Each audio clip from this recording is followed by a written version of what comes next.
Ivana Alawi, personal na dumalaw sa burol ng nasa wing TNVS rider na si Fabio Norberte Jr., nakiramay sa kanyang naulilang pamilya.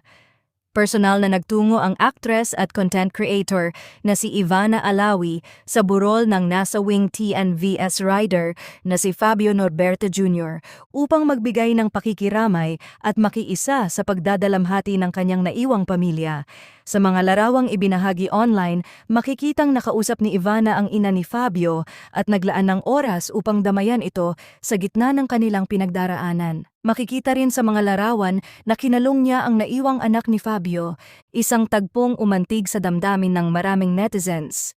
Marami ang nagpahayag ng paghanga sa ginawa ni Ivana dahil sa kabila ng kanyang abalang schedule ay naglaan siya ng oras upang personal na makiramay at magbigay ng suporta sa pamilya. Para sa marami, ang kanyang pagbisita ay isang simpleng ngunit makabuluhang paraan ng pagpapakita ng malasakit sa mga naulila. Agad na umani ng iba't ibang reaksyon ang kanyang pagdalaw sa social media. Maraming netizens ang nagpahayag ng kanilang pakikiramay sa pamilya ni Fabio at nagpuri kay Ivana sa ipinakita niyang kabutihang loob.